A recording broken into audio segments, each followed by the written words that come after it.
Você já se pegou no meio de uma discussão sobre política e percebeu que todo mundo adora jogar os rótulos direita e esquerda para tudo? Mas será que as pessoas realmente entendem o que esses termos significam? Se você quer entender de onde surgiu essa divisão, como ela evoluiu ao longo da história e o que realmente significa ser de direita ou de esquerda nos dias de hoje, então fica comigo até o final desse vídeo porque eu vou te explicar tudo de uma forma simples, sem enrolação e sem puxar sardinha para nenhum lado. Mas antes, já deixa o like e se inscreve no canal, porque esse vídeo deu um trabalhão para produzir e assim você me ajuda a trazer mais conteúdos como esse. A divisão entre direita e esquerda surgiu lá na Revolução Francesa, em 1789, um dos eventos mais importantes da história da humanidade. Naquela época, a França vivia sob um regime monárquico, onde o rei e a nobreza tinham todos os privilégios, enquanto o povo comum sofria com pobreza, fome e impostos abusivos. O descontentamento foi crescendo até que explodiu a Revolução, e a Assembleia Nacional se tornou o palco principal das disputas políticas. Foi ali que, sem querer, nasceu a famosa divisão política.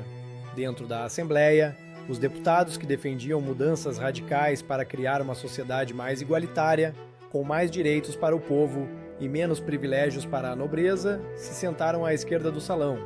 Já os que queriam manter a monarquia e preservar a ordem tradicional ficaram à direita. Isso aconteceu de forma totalmente aleatória, mas o que começou como uma simples divisão de assentos virou uma forma de classificar ideologias políticas pelo resto da história. A esquerda, historicamente, sempre esteve associada à defesa da igualdade social e à ideia de que o Estado deve intervir na economia para garantir direitos básicos para todos. A esquerda acredita que, se deixarmos o mercado agir sozinho, as desigualdades aumentam e, por isso, é necessário que o governo atue para equilibrar as coisas. Um dos primeiros exemplos históricos da esquerda foi a Revolução Russa de 1917, liderada por Vladimir Lenin. Naquela época, a Rússia era um país extremamente desigual, onde a monarquia concentrava todas as riquezas e o povo passava fome.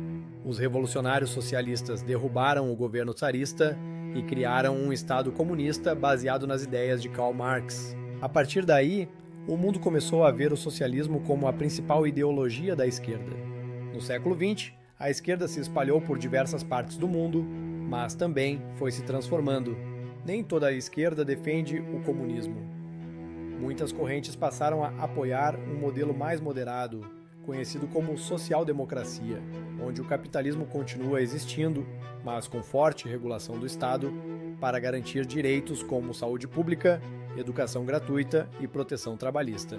Um exemplo disso é a Suécia, que tem um governo baseado na social-democracia e oferece serviços públicos de alta qualidade para sua população. Nos dias de hoje, ser de esquerda significa defender pautas progressistas, como a valorização de direitos sociais, justiça econômica, políticas públicas para reduzir a desigualdade e maior participação do governo na economia. Já a direita, por outro lado, acredita que a liberdade individual e o livre mercado são os principais motores do progresso. A ideia central da direita é que o Estado deve interferir o mínimo possível na economia, deixando que a iniciativa privada, ou seja, as empresas e os indivíduos, gerem riqueza e desenvolvimento. Historicamente, a direita sempre esteve associada à preservação das tradições e à valorização da ordem. Durante o século XX, um dos maiores exemplos da direita foi o governo da primeira-ministra Margaret Thatcher, no Reino Unido. Ela acreditava que o Estado estava grande demais e cortou gastos públicos, privatizou empresas estatais e reduziu impostos para incentivar o crescimento econômico. Outro exemplo importante foi o governo de Ronald Reagan, nos Estados Unidos, que também seguiu essa linha de menos impostos e mais liberdade econômica. Mas, assim como a esquerda, a direita também tem diferentes correntes. Existem os liberais, que defendem um mercado totalmente livre, e os conservadores, que, além da economia, também valorizam a manutenção de tradições culturais, familiares e religiosas. No século XXI, a direita moderna está muito associada ao neoliberalismo, um modelo que defende a privatização de serviços públicos e a redução da intervenção estatal na economia. Hoje em dia, ser de direita significa acreditar que o Estado deve ser pequeno, que a economia deve ser guiada pelo livre mercado e que valores como patriotismo, religião e família devem ser preservados.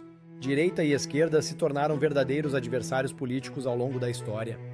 E um dos momentos mais tensos dessa rivalidade foi durante a Guerra Fria, entre os anos 1947 e 1991. De um lado, os Estados Unidos e seus aliados capitalistas representavam a direita, enquanto do outro, a União Soviética e os países socialistas representavam a esquerda.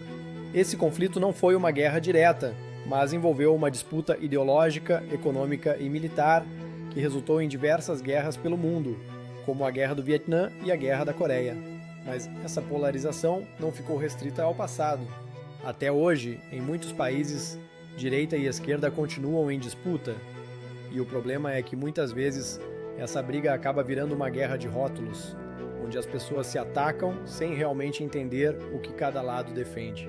Hoje, muitos especialistas questionam se essa divisão entre direita e esquerda ainda faz sentido. Isso porque, com o passar do tempo, as ideias de ambos os lados foram se misturando. Existem partidos de esquerda que adotam políticas econômicas de direita e partidos de direita que defendem pautas sociais tradicionalmente ligadas à esquerda. Além disso, em muitos países, surgiu uma nova categoria chamada centro político, que tenta equilibrar ideias dos dois lados, criando políticas públicas eficientes sem cair nos extremos. Exemplos de políticos que adotaram essa abordagem mais centrista incluem Angela Merkel, na Alemanha, e Emmanuel Macron, na França. Mas e aí? Qual a sua opinião sobre tudo isso? Você se considera mais de direita, de esquerda, ou acha que essa divisão já não faz tanto sentido? Me conta aqui nos comentários. E claro, se esse vídeo te ajudou a entender melhor o tema, já deixa o like, se inscreve no canal e ativa o sininho para não perder nenhum conteúdo novo. A gente se vê no próximo vídeo.